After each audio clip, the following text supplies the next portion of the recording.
James? Sure, Jeremy. For those who well, first of all, cheers. It's great to be invited to have a chat. I'm sweating a lot. I just finished a 10K for charity. This was a relay race, 50K across my whole family. Starting 3 people did it in Ireland. I did it in Mexico here. My brother just started in Vancouver. He'll be finishing up in the next hour. So I just made this meeting, which I was very delighted to do so.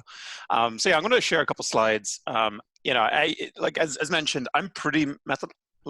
I try to structure things in a lot of kind of areas of my life. I generally find that structure generates creativity, at least in my case, right? Like if you have pretty rigid structures to start, you can kind of explore pretty, nimbly within those structures. And so I constantly kind of thinking about frameworks to kind of think about how I do the things I do. So let me share this and give you, could you enable attendee screen sharing, please, Jeremy? There you go. Should work for you now. Perfect. Can you see that? Yep. Perfect. So starting Climate Startup. So a lot of the content in this, I actually wrote an article a few weeks ago, which kind of was the basis of potentially chatting in this session. And so I've converted some of the concepts from that article basically into this deck, but specifically with actionable items, right? Because that was just kind of how I was thinking about things. I think it's also helpful to kind of translate that into, steps that people could take. And so starting Climate Startup, or for those who are fans of kind of Dr. Strangelove, how I learned to stop worrying, right? And then I just started. And the word start and getting started, I think, is like my one message. There's so many barriers, and so many of them are kind of inbuilt, like emotional barriers. And the only way to break through them sometimes is just to start, even if it's kind of tiny and minor. So, wandering path. I think a lot of people, through air miners, MCJ, et cetera, have these kind of climate journeys that are somewhat wandering. Last company I worked at, it was a two-sided marketplace for market research. It was a remote company. This is a retreat that we went on down in San Antonio, Texas. Had a great old time. Before that, worked at a couple of different startups, including one that I founded with my brother. This is at a workspace in Vancouver. It's my brother in the foreground, and this app that we're working on in the whiteboard in the background. Failed startup. Didn't get off the ground. For that, worked in fintech for a long time. This is me trying to look good. This is my ID. Just shows you, those 8 years, how it just starts wearing down, right? You don't even recognize yourself at the end of like an 8-year tenure at a large company. And all before that was farming in Ireland. So I grew up on an organic farm. That's me, my kind of early to mid-teens, with a lamb during lambing season. I've never grown out my hair quite that long since. But, kind of roundabout rural Ireland, London, New York, remote startups, Vancouver, Mexico, a lot of sales, some kind of data science, all over the place. And I suppose hard for me when I look historically to put a very defined thread, but nothing that like screams out, oh, this person should work on a climate related startup. And so, that's the context. And then, a lot of the kind of frameworks that I think about is we, as people, there's a million things we could be working on, but we're not, right? And if we have to have, a certain amount of psychological safety. Otherwise, you couldn't get up in the morning, right? Like if we thought about every terrible thing in the world that happened, every moment of every day, you'd kind of be petrified and frozen into, inaction. And on the other hand, if you kind of completely ignore everything, nothing actually ever gets tackled. And so I think this kind of cognitive dissonance that we all kind of, have to have, right? Like I don't think cognitive dissonance is necessarily a bad thing. But I think it becomes horrible when there's something pretty deep inside you that's kind of emerging and you're kind of blocking it out. And for me, this was basically climate. And so I started kind of reading a little bit about climate early 2019, read lots and lots of books. I felt this is a big gap in my kind of knowledge, had a vague sense of what was going on, but nothing super concrete. And there was a particular book I'm sure a few people have read on the call. So this is David Wells' The Uninhabitable Earth. This is a pretty extreme book, right? Like this is kind of saying like 4 degrees, 6 degrees, 8 degrees of warming within 100 years. What does the Earth look like? There's probably a lot of things that people could kind of understandably object to, but it definitely was something that started to snap me out of, maybe some of this kind of cognitive dissonance I mentioned. And so I'd read this book kind of around November, early December 2019. And then I went to a friend's wedding down in Phuket in Thailand. Great old time. Then my wife, myself, and a couple of friends, we went to Bangkok, had a great New Year's party, all the good stuff. And then I was flying then from Bangkok to London, see a couple of friends, go to Ireland, see my mom, go to New York, see my wife's mom, go to Mexico City, and then on to Puerto Vallarta in Mexico. And so, whatever, 6-7 flights over the course of 6 days, a lot of air miles. And so I was on my own from pretty much all those flights and a lot of kind of headspace. And on one of the flights, I was just kind of started thinking about this book in particular and getting very agitated, emotional, stressed. I'm not a very kind of angry person, but I was kind of getting angry at the world. I was getting angry at the people around me. It's like, why has nobody read this book? Like, why isn't everybody working on climate? And I realized that, all of a sudden the cognitive dissonance became real. It's like, well, you're not working on it, James, right? Like, you're not doing anything. Why don't you get off your arse and actually do something? And so that kind of staring into that, right? Like into that space, super uncomfortable, right? And so that was on that first long flight. By the time I got to Mexico a couple of days later, let's say 6 days later, I basically made at least an emotional commitment to work on climate in some manner. I put a date far out. I was like, oh, I'll wait till 2021 because I love my present job, all that kind of thing. But at least I did pick a date. I was like, it was actually St. Patrick's Day, March 17, 2021, I was starting a climate startup, no matter what happened. I ended up doing it way, way sooner than that, but it is something, I think a lot of this is just kind of making a commitment. The other thing to mention that, I've since looked up, I burnt about 2.5 tons of carbon just on that trip in terms of flights on the way back, which is the average emissions of a Brazilian citizen in a year. And there's about 100 countries that have fewer emissions per annum than that. And so again, it's just, put into context, just the sheer amount of privilege, I guess, that I had in the kind of globalist kind of fun life that I was leading. Cool. So I was all right, let's start a startup. Big problem, right? Where do you start? Climate, it's massive. Started doing a bit of research where the greenhouse gas emissions coming from. Carbon removal, that's something new to me. I know John has done amazing kind of work on the Carbon Removal Academy, where I've learned tons, but I didn't even know what this was 6 months ago. Countries, the US is massive, but China's growing. It's like, so the problem is so massive. I felt like this kind of stress about all right, where do you even start? I don't know about these things. I was in market research sales for a long time. I was selling data sets and doing chatbot sales. These are not things necessarily suited to, carbon negative concrete or all these kind of things. And so this was a process, I'd say, of about 3 or 4 months for me, where I kept reading, kept having a play around. But the big, I suppose, insight that came was a direct result of how much there is to solve. And that is climate is the world economy, right? And so climate tech, climate as a problem is everything. And so in some ways that makes it easier, right? Because it's just pick the thing in the world economy you would work on anyways and do that, but just do the climate version of that. No, you don't have to necessarily do that. I'm not doing that, right? I'm looking at a different domain to what I'd been doing previously. But for those who are a little bit frozen in their place, it's if you're making software CRMs for real estate companies and you've built a couple companies like that and you're doing great in the Bay Area, all that kind of thing. There are CRMs that have climate angles, right? There is that kind of technology. There's ERP or supply chain management systems that can have a climate angle. There's a million things that people can do, from software to hardware, et cetera. And so I think a lot of it is just pick the niche within the economy that most appeals, and then start to kind of tackle that. The other framework, and I'm just about halfway done through this deck, and then I'd love to kind of have a chat and answer questions. But I think a lot, again, this is coming from a sales background. I think a lot about sales funnels, right? I'm just at the final stages of a co-founder hunt, big set of funnels for that. Investment is a series of funnels, but I also thought in terms of starting a startup as a series of funnels. And so the first is just generate lots of ideas, right? Again, those can be things that you've done similar to what you've done in the past, something kind of radically different that you just have an interest in. Just generate lots and lots of ideas. Then I think it's really important to get lots of feedback. That can be from books. I think it's even better to have lots and lots of quick chats with people in the field, academics, startup founders, investors, policy experts, people in government, as much as you can. And that helps kind of stress test the ideas, both in terms of people saying that it's impossible, which is I love hearing that, right?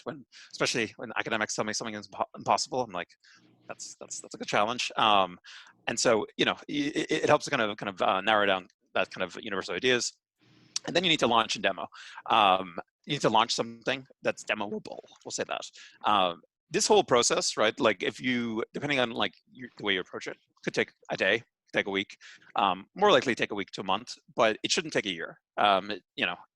You can come up with this and then pivot to something else, but the actual kind of original funnel can be pretty quick. I'm going to speak to how I kind of fill this out and put some actionable steps for each.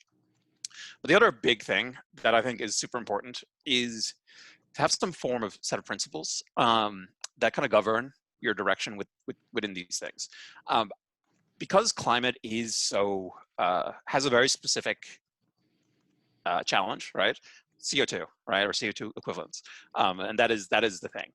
Let's say you start a climate startup and you end up working on something that you thought would decarbonize, but actually there's a more profitable place which actually adds carbon, right? You just found a really cool business idea that actually makes the problem worse. Because climate has such it's an impact-driven, array of problems to solve. I think having some strong principles internal to you, like they don't necessarily have to be your startup's principles, helps a lot. And so just on principles, I have 3 principles. These are the 3 principles that I've kind of come to over the course of the last kind of 6 months. The first is a gigaton of carbon reduction. This is pretty large, right? This is about a third of annual gigatons of carbon produced. It's also semi-coincidentally the amount of carbon that the country of Ireland, where I'm originally from, has produced since I was born. It's about 1.2 gigatons of carbon total since 1984. And so, yeah, it'd be nice to be able to solve Ireland's problems, solo. And again, these principles are not necessarily things that you'll achieve, but they're guidance, right? Like as the thing I'm working on, I'm going to have the potential for removing or even preventing a gigaton of carbon. The next, decarbonize a major sector with offsets. I think offset marketplaces are really interesting and a really powerful mechanism. But I'm more interested in the power of like internal sector decarbonization. And so I want to focus on the sector, see if I can work to decarbonize that specific sector. A sector like food or aviation or mining, whatever it may be. And then the third is more just a personal preference. I like solving things with data solutions, either data science solutions, data itself. And so that's just my own kind of preference. And so when you're kind of on this route, right, you have your principles on one side, and then you have like money and profitability opportunities on the other. And those things are not necessarily in contradiction, right? But this kind of green line is like how you're moving through the space, right, over time. And so like sometimes I'm like, this is something that's really mission driven, but it's not going to make any money, right? Or this is something that's going to make me a lot of money, but is going to be in contradiction to my principles. Really what you're trying to do is like balance both of those things. And so these are the ways I think about it. And it's also very helpful, as I'm kind of talking to potential co-founders, as I, eventually hire team members, all this kind of thing. Those principles are super helpful for those, those recruiting calls. It's like, they're like, what are you trying to do? And it's like these 3 things, right? No matter what happens, this startup will be driven by these kind of 3 things. At the moment, because it's just me, the startup's principles are my principles, but eventually I hope the startup will have its own as well. Cool. So we go back to that kind of funnel concept. The first was generate ideas. And something that I've been playing around with is this kind of concept of climate and Mad Libs. And, I didn't know anything about soil carbon on July 10th when I left my last job. Didn't know much about any carbon removal technologies. And now we're, less than 6 months later. And, I know a reasonable amount more, but what's remarkable to me is that all of this is so new to so many people. I'm starting to be invited to talk to not just things like this, but to talk as an expert in some of these spaces. And like, I didn't know anything about this 5 months ago. And so I think there's a big opportunity for people to pick a few things and become an expert on that pretty quickly and then build something in that space. And so the way I think about it, pick a technology, a sector, a business model, a region, and then you are an expert or there's a startup there. right? And so, yeah, it's like, what are a few technologies people that appeals to you? What are sectors? It's like, oh, you like fashion and mining, two weird ones, but fair enough. Business model, oh, like you're really pro like offsets, or there's another kind of model you prefer. Region, it's like you're US based, you're Canadian based, and so on. And then at that point, once you know those things and how those things intersect pretty well, you are an expert in the space. You're not going to beat an academic, but in terms of you're also bringing to bear as a potential startup founder or early employee that startup skill set. I think those things can intersect really interestingly, and then yeah, you're an expert. For me, carbon measurement, food, the business model I'm looking at is supply chain mandates. The region I'm focused on the US. Wolf-D is the name of the company. This will, in all likelihood, change. It was just a quick one to get up and running. Another one, I think a lot of people are familiar with Climeworks. So just to throw another example. So direct air capture, their sector, I think in general are hard to decarbonize. Areas, right? Because these are very high value offsets. They're built their first thing in Iceland, but really they're focused on kind of global offsets, and that's Climeworks. And so, but I think you don't have to just pick one of these, right? You can start with a couple, and as you go into the next stage, you then can start to kind of narrow down your ideas. Next stage, talk to people. I have a very specific kind of methodology using LinkedIn. Some people like Twitter. Some people are part of different kind of startup fellowships or really active on air miners or MCJ. But you got to put yourself out there a little bit. And so I've added this, and I'm happy to post this in. This is my kind of standard text. It's like, hi James, I'm working on reducing carbon for food companies using remote sensing technology. As an expert in space, we have a 15-minute research chat to stress test my approach. Thanks, James. This has about a 10% return on getting a meeting. For academics, it's like 40% and so just gotta send out lots of these and record them in a CRM, record them in a Google Sheet. I use copper.com as like my personal CRM just to keep track of all the people I talk to, and just write notes. And pretty rapidly, like you'll get to a lot of conversations, and you'll start to kind of figure out exactly from your climate kind of Mad Libs kind of thing, is this something you really want to work on full time? How many of these do you need? I send out about 500 LinkedIn requests a week, every week for 6 months. And again, that produces between 5 and 20 conversations. And so I would say just, for people not with a kind of sales background, this can feel a little bit scary, but honestly, like nobody cares. Like they'll just ignore you, like you ignore other people on LinkedIn. But I think it can be a really powerful way just to connect with people pretty quickly. And something similar works as a DM in Air Miners or MCJ or these other kind of Slack communities. Cool. And then the last bit is, let's say you've got your ideas, you've narrowed it down with experts, and now you actually have a pretty good idea of what you want to do. You need to then test that idea. And so what I generally do is those experts I've already spoken to, and again, those could be potential clients, those could be academics, those could be people in policy or investors. I will then have a second chat to them. I'm like, oh, this is how I've kind of nailed down the idea. Can we do like a 30-minute demo? And then I will demo a deck.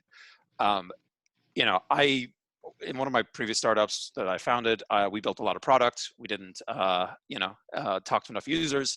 And so I am very obsessive about not building more than you need. And so this is a literal, from a slide deck I've been playing around with.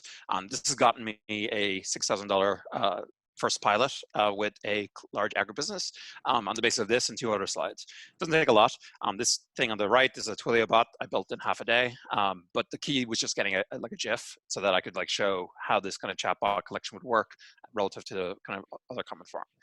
I was embarrassed by this, right? Like the key is, it's a classic lean startup methodology type stuff. Be embarrassed by your first demo, be embarrassed. Because as long as you're going in and looking for feedback after, you're just going to improve it, right? So my deck is way better now than what you're seeing here. But I had to go through that embarrassment first. And yeah, and I'm probably extreme on the second point. So build only enough to get through the next meeting. Like I'll literally only build to get to the next meeting or to the next demo, or if it's a pilot, whatever we agree to in terms of a milestone, I'll never build past that because there's so many, because then I keep my optionality open for pivots, in a pretty quick way. I'm not spending 6 weeks and the emotional and physical effort to build something for 6 weeks. And then if it doesn't work, just try to force it. I prefer to just be very, very kind of responsive to client kind of needs. Cool. So yeah, that was the finals. Sorry, that was the funnel. So climb Mad Libs, generate ideas, talk to lots of people. That's expert, and the deck is the product and the principles we already talked about. And yeah, and so I suppose just two things to finish off. Like if I had to sum all this up, going back to that original kind of flight and realization, the cognitive dissonance, all that kind of thing. The big one I think is to pick a date to start.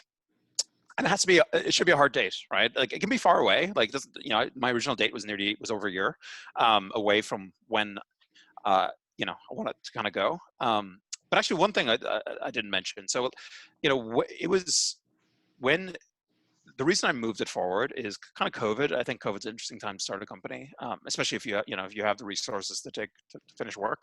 But I originally moved it to September of 2020, and then I moved it all the way to July of 2020 to kind of leave my last job. And it's just like once you get that idea, it's kind of hard to put it off. I was just like feeling stress without starting on it, and that stress kind of built in me, and that was the kind of new emotion for me, which was like I just couldn't wait to get ready to get started. And so that's the kind of final thought, basically. Just start. Doesn't matter what it is. Just start and kind of get into it. So that's all. Hopefully that was interesting and helpful. Done. So, James, could you tell us, and it's okay if there's things you're not ready to reveal at this moment, but could you tell us a little bit more about your startup in particular? What is the product? What are you selling? What's the market that you're selling to? Yeah, absolutely. Yeah, so I'll start market first. So my main thesis on the market is for food and beverage companies who are starting to make decarbonization pledges in the United States. And those pledges are typically generated because of divestment or ESG pressure from shareholders rather than regulatory, which is more of a European issue. And as those companies, even companies like McDonald's, started to make those pledges, they are putting incredible amounts of pressure through their supply chain to decarbonize. They're basically mandating decarbonization throughout the supply chain. And when you talk to the suppliers of companies like McDonald's, the big agribusinesses, the Lopez Foods, Cargills of the world, all the way down to individual farmers and growers, they really don't have any good data to assess whether they're actually decarbonizing or not. If they change a practice, if they, implement certain type of regen ag at the farmer level, if they just change their practices or their logistics at the kind of processing or agribusiness level, there's just a complete lack of good data. This was one kind of data point. Simplot, they just to get a single number internally for their carbon footprint took 9 months with Ernst & Young. And so they're just crying out for this kind of bottom-up data. And so what I'm looking to do is basically find bottom-up source data for all the different nodes of the food supply chain using a couple of different technologies. What I'm initially looking at is collecting data from farmers using the Comet Farm methodology translated into a chatbot, and then verifying they say using satellite imagery. But I'm also exploring, actually, I closed the co-founder actually last night, and he also has an IoT background. So we're also exploring potentially deploying IoT sensors within kind of logistics platforms as well to also track carbon in various ways. But it's early. We're pretty early. I've got that first pilot up and running for a large agribusiness, and that's a chatbot data collection pilot that's going to start in about 2 weeks. So correct me if I'm wrong, and I could very well be wrong here, but would you say that in some ways you're taking something that would otherwise be a service provided by consultants at maybe an expensive rate and almost sort of productizing a very specific subset of that service to provide to customers at maybe a potentially reduced cost in a streamlined process? Yeah, so it's a there's a I think two of the frameworks I think of is like the knowledge gap and efficiency gap frameworks, right, for sales. So knowledge gap framework is you're selling something to somebody they don't know anything about, right? Like it's a brand new product. Efficiency gap is an existing product or service, and you're replacing that and making it a lot better.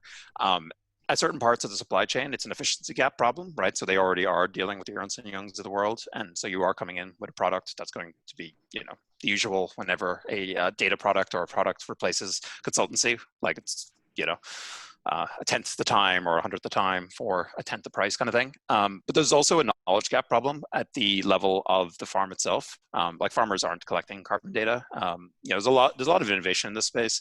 There's kind of innovation around in-ground sensors. There's a lot of innovation around kind of remote sensing as well. And so, what I'm kind of trying to figure out is, or what I'm trying to connect, is the innovation around these kind of carbon data sensing models and how they can be appended to the nodes of the supply chain that need it to make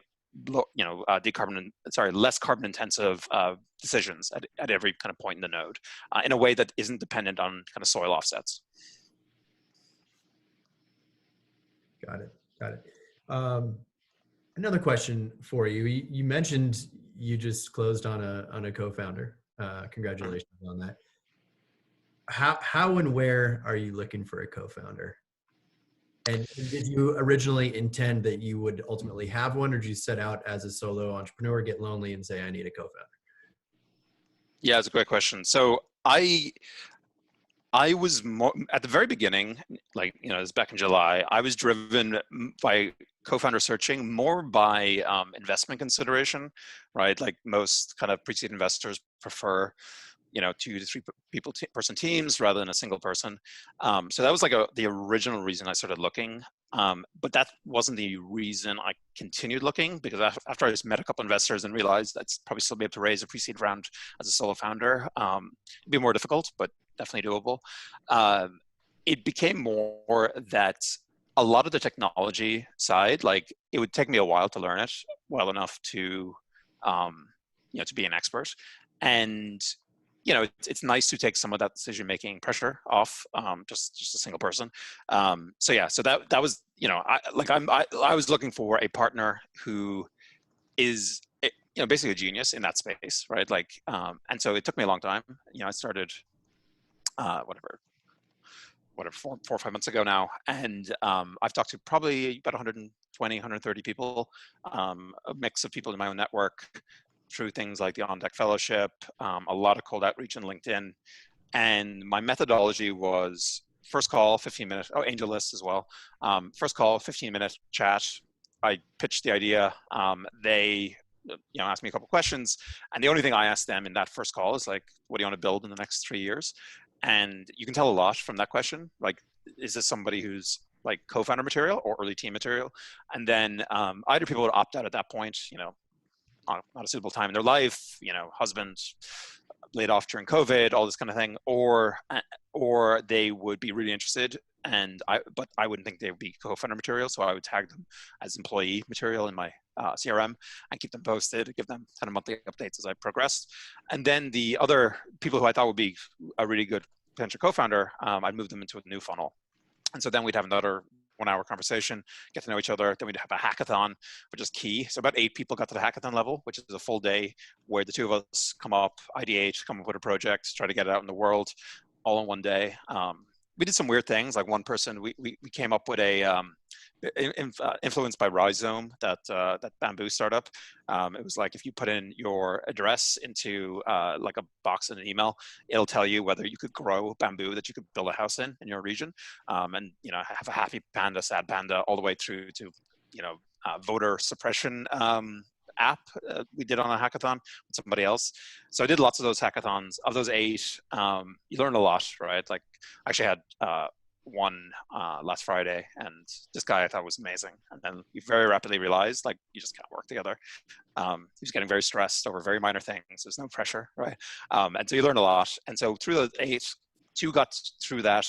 Then we do 50 questions. We do a few more calls, really getting into the nitty gritty, talk about comp, finances, go through a 1-year, financing plan, get to know each other's families, do background checks, like, not background checks, but like, I'll be like, text my friends, you text, I text your friends, all this kind of thing. And and 2 people, I offered somebody in September that didn't work out for a couple of different reasons.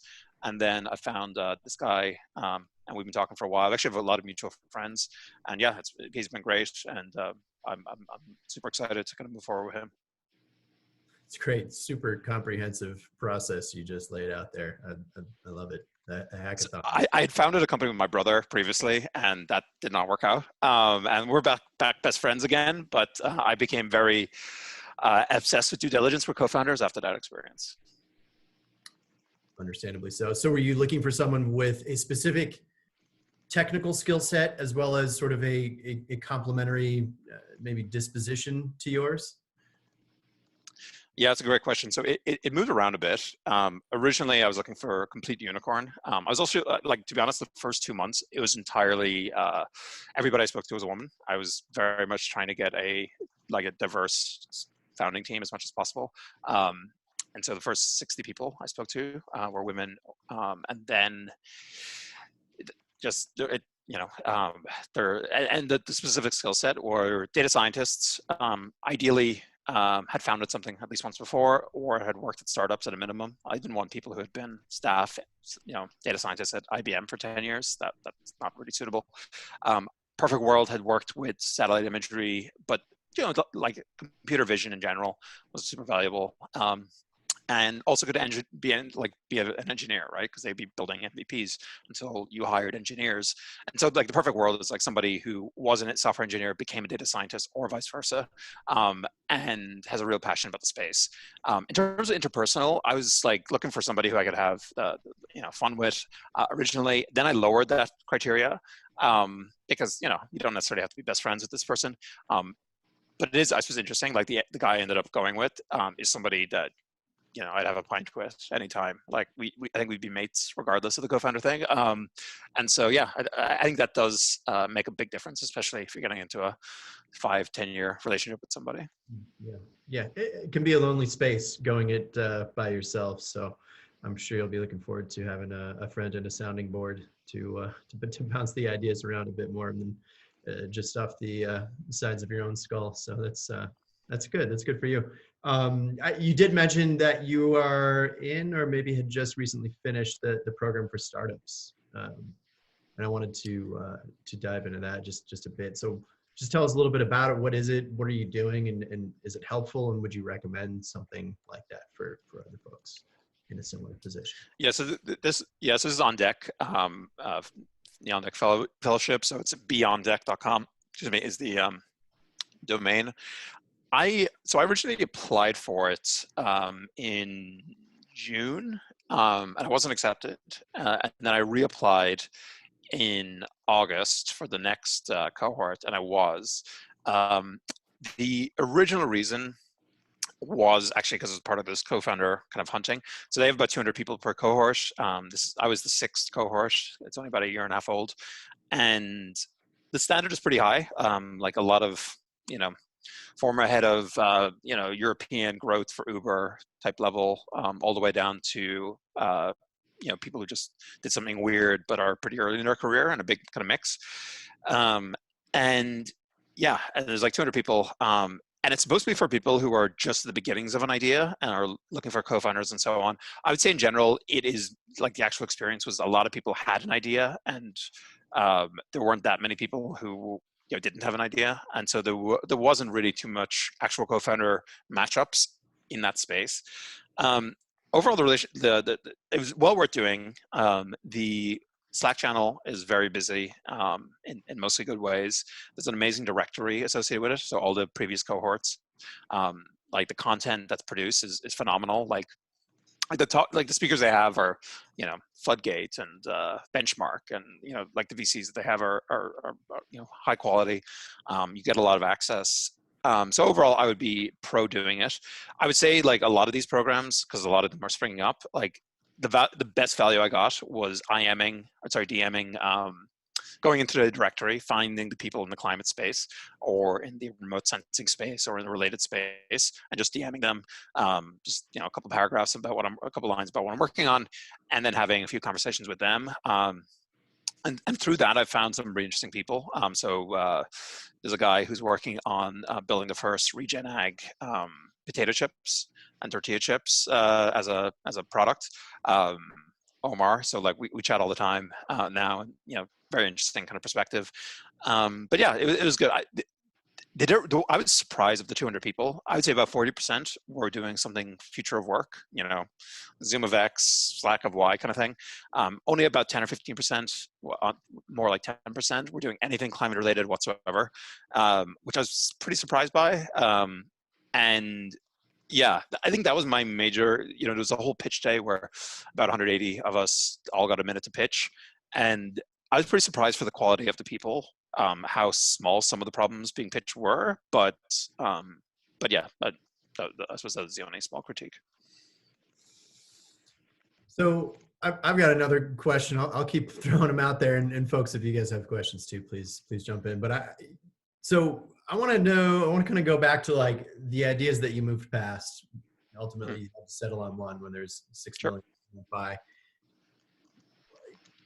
If you can kind of turn back time a little bit and just go maybe like what were if there was maybe a finalist list of like here's a space, here's something that I'd like to do that you ultimately didn't take that path. But I'm just kind of wondering what were the interesting ideas that bubbled up for you that really intrigued you, but maybe you didn't ultimately pursue. Are there other? They could be very related to what you're doing, or they could be a completely other climate related sector that you ultimately decided to not pursue. What space That's interesting to you there? Yeah, that's a great question. So, to be honest, I was originally resistant to food because I grew up on a farm. I was like, it's too close to home in a way. So the first space I was interested in was manufacturing. Because it was kind of related. It was because of COVID. I was thinking a lot about supply chains, and I was like, I was kind of an early view. I've softened on this a bit since, but back in May, June, that you're going to see a mass influx of factory creation, like onshore in the United States, and that's those factories, or you're going to have refurbishment of existing factories.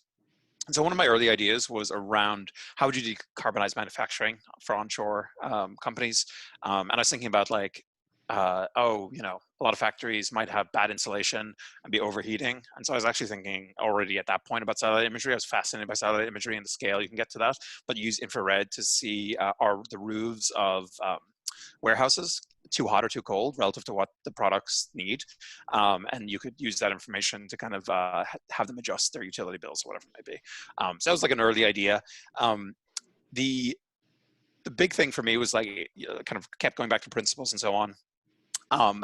But it was a lot of how I went was as I was reaching out to people through LinkedIn and these different kind of ways that I mentioned earlier.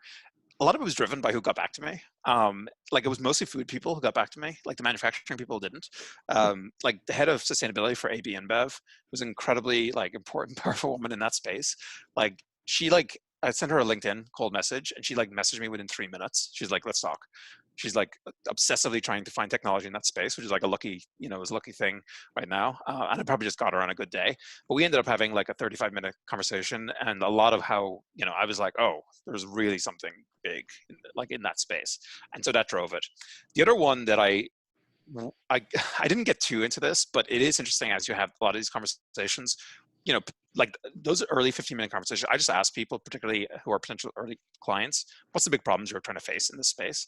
And I talked to a company called Olam Spices, which is one of the, I think it's just Olam, they're not Olam Spices anymore, but they are one of the biggest repurchasers of rice in the world. They're listed on the stock exchange out in Singapore. And I talked to their head of sustainability, and he was like, the methane produced by rice paddies is like second in terms of methane production, only to cattle. And we had and it was an amazing conversation. He's like getting into this, and he's like, the reason why rice paddies are burnt in the subcontinent across India and so on, and like the smog in Delhi, is due to burning down the rice paddies, which even though it causes all this smog and horrific kind of health issues, is actually a net positive for the earth, because the smog production is lower CO2 impact than the amount of methane if you just leave it to anaerobically decompose. And he's like, the methane levels in rice paddies, it's existential to our company. He's like, we have an internal year of 17 years from now that our company will not exist if we do not fix the rice paddy methane issue. And he's like, tell people about this rice paddy methane issue. Like if you have people who can figure this out, he's like, we have a few ideas, but on the biotechnology point of view, there's a couple of other practices point of view. And I was like, oh, this is super interesting, super powerful. Now, you basically, would kind of have to be based where most of these paddies are, which is in Asia. So it didn't really appeal to me, but like I do mention that idea to a lot of people just to try and get somebody's interest in it. So yeah, those are, I suppose, two ways I thought. And actually, another thing, I started a podcast on the side. I know, like, that sounds like, oh, I just started a podcast. I do have my wife and I have an assistant that from previous work, and she runs it for us. So it's like pretty low lift for me. And that's, people have all these secret advantages that they hide. That's one of mine, that I'll freely admit to. And I've learned a lot from talking to people through that as well. I tried to talk to people I find interesting, and, they will tell you a lot of ideas, like just to the left or right of their company, either in those conversations or right afterwards, where we just have a 10-minute chat after the podcast as well. It's fantastic. So it seems like part of what led you to where you are today may have been just the feedback you did or didn't receive based on different industries. So you're almost sort of open to the powers of the universe in that regard, when you were on your search. Yeah, very much so. So the product, I've less interest in what somebody thinks in terms of what product I should build, but I'm like obsessed with the problems people say, right?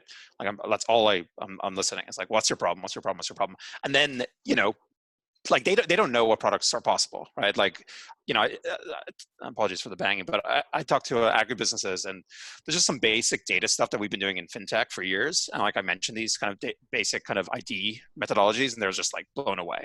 And that's just, some of these things haven't cross-pollinated in the way that they need to. So. I've got a question, if I can Please. Jump in. Yeah, please do. Yeah, okay, thanks. So thanks, James.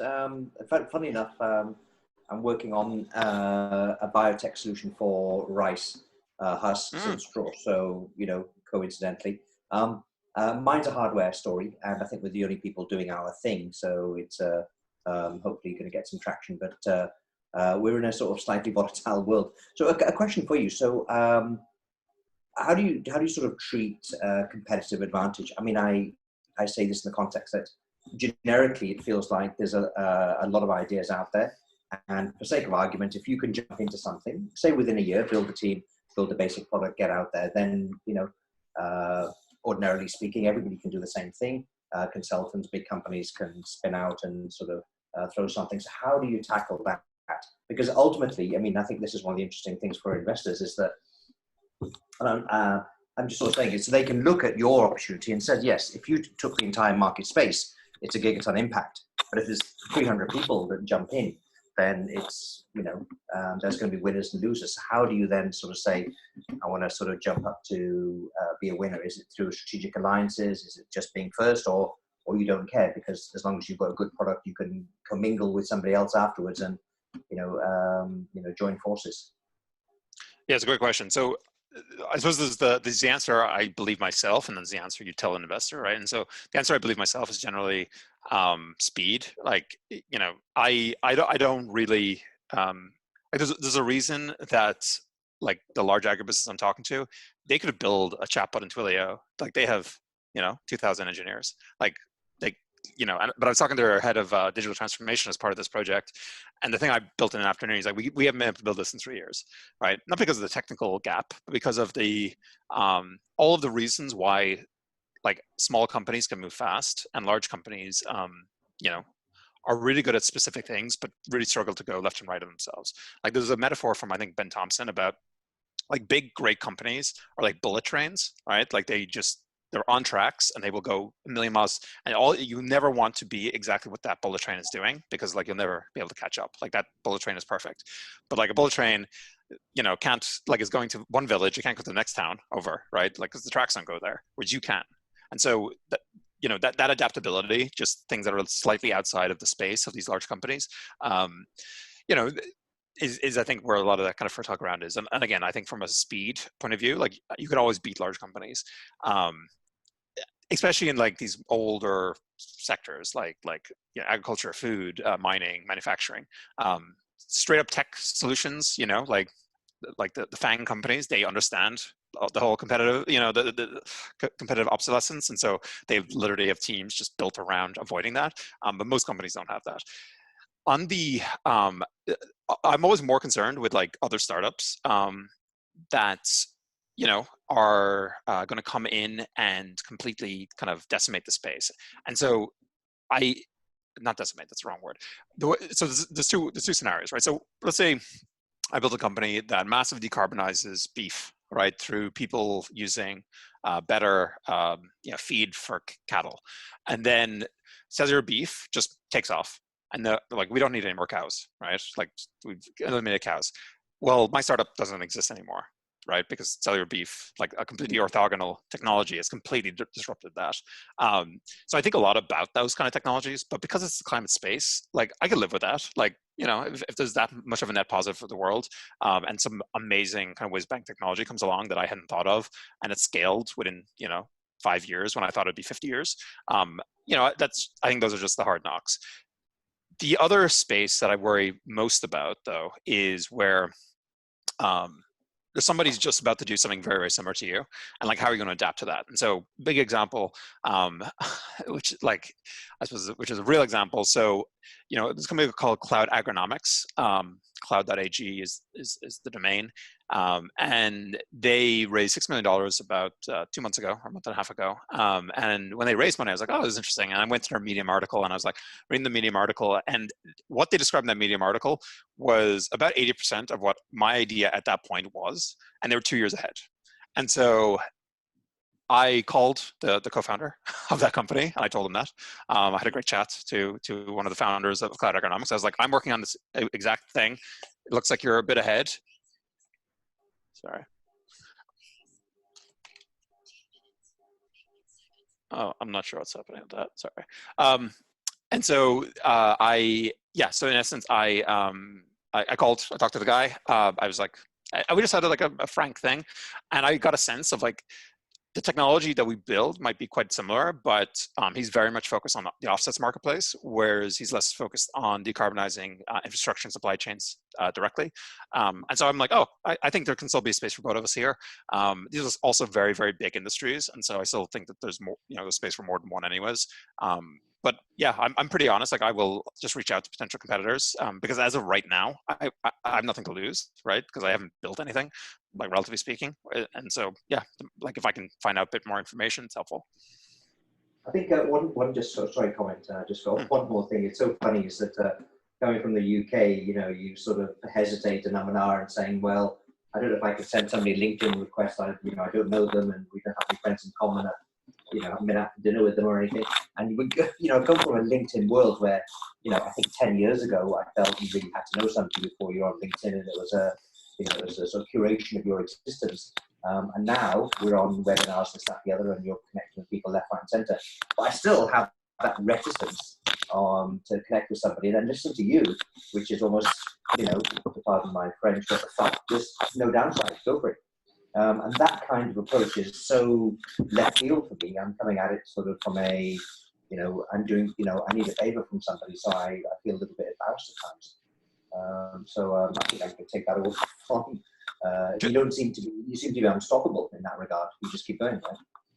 I appreciate you saying that, but I suppose two things like that I learned how to do that over a long time. So like, like these things I think can be learned.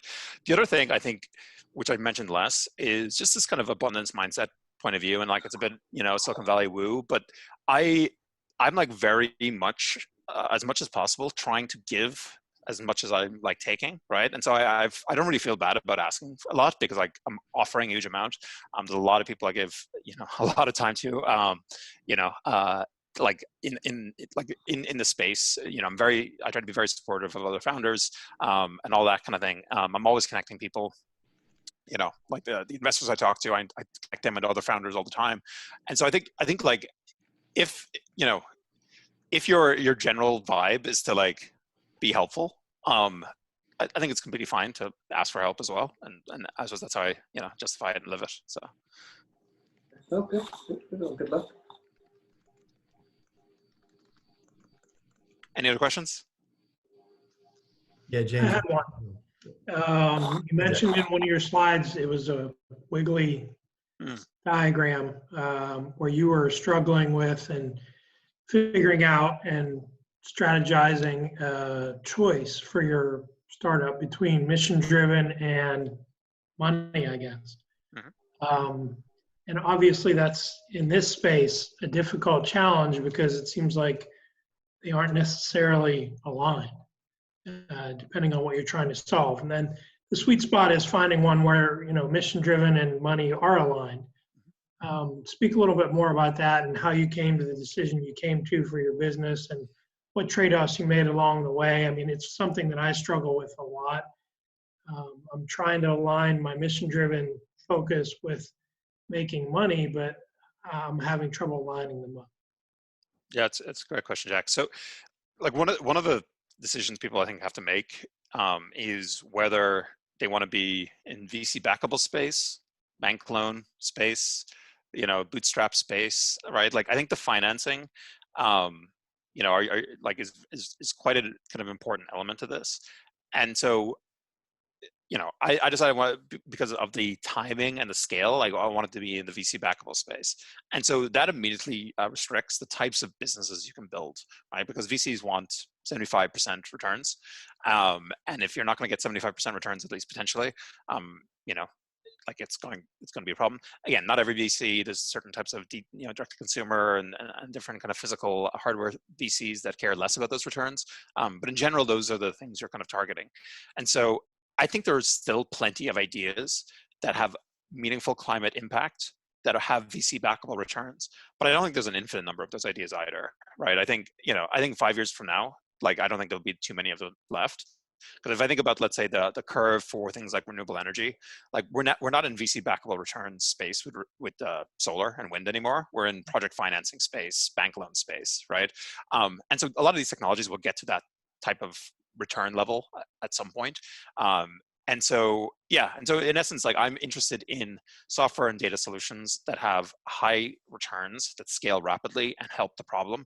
And that's how I balance it. But but I also don't think there's an unlimited number of those opportunities. And so, like if I was doing, I know you're quite interested in direct air capture, like those are big, hard problems and they may not be VC backable to a degree unless you get really convince people like of a certain kind of concept. But and so, yeah, I think the business models are as big a problem as along with the financing as the tech, and figuring that out is tough.